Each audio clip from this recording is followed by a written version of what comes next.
Dobar dan, ovo je Mali dnevnik, a ja sam Lena. A ja sam Dunja. Danas u Malom dnevniku gledat ćete. 1/4 zaposlenih u Evropskoj uniji roboti. Bili smo u Escape Roomu. Svetski dan radija.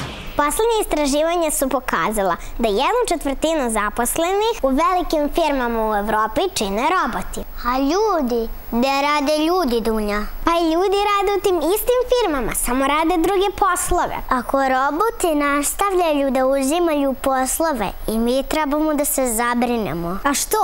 Ja sam sigurna da ni jedan robot ne može da bude dobar voditelj kao nas dve. A šta misliš? Da li bi robot umeo da nađe izlaz iz Escape Rooma? Da bih odgovorila na tvoje pitanje, prvo moram da znam šta je Escape Room. Ne znaš šta je Escape Room? Pa to je najzabavnija stvar na svijetu. Da li ste znali da postoji Escape Room za decu? To je jedna zanimljiva detektivska igra.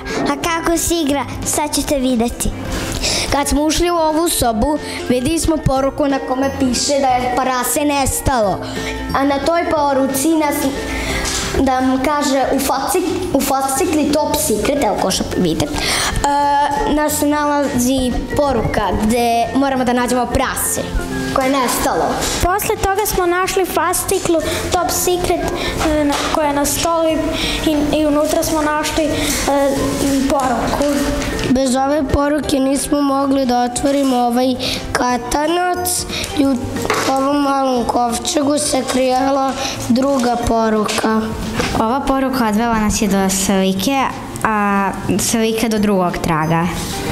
Od one poruke smo našli ove kockice na kojima su zalepljena slova koja predstavljaju rečenicu.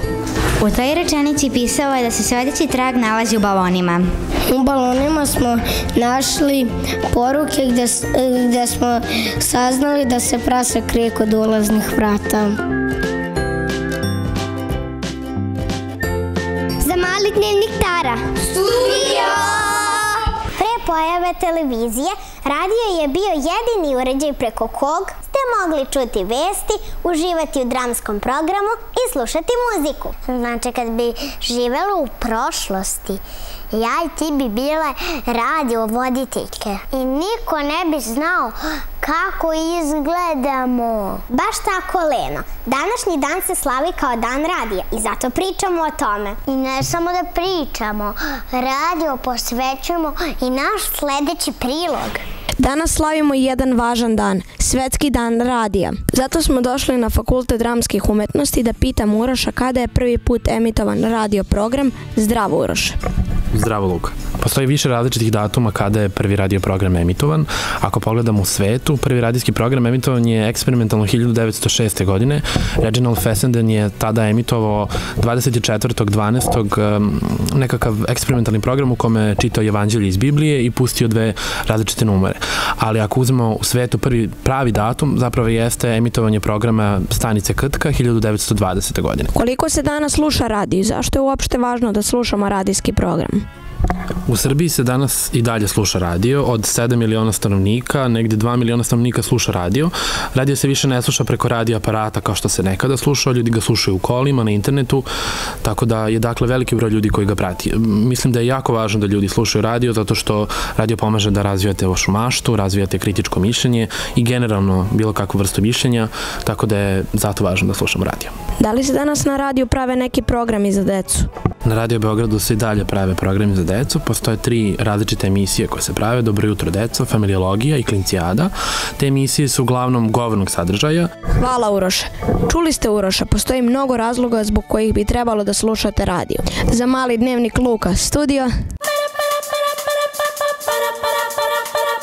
Juče smo pričali o sportu na raspustu i danas ćemo. Ako ne znate kako da potrošite sam taj višak energije, imam savršenu ideju za vas. Skačite!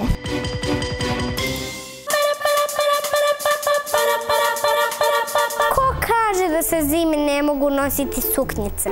Sve što vam uz nju treba su tople šarene čarape. I spremne ste za zimsku šetnju. Nas roboti nikada neće zameniti, jer nikada ne mogu biti slatke kao mi. Niti se mogu igrati kao mi, a ni slušati radio kao mi. Robotima ne možemo reći čekamo vas sutra u isto vreme na isto mesto. Zdravo!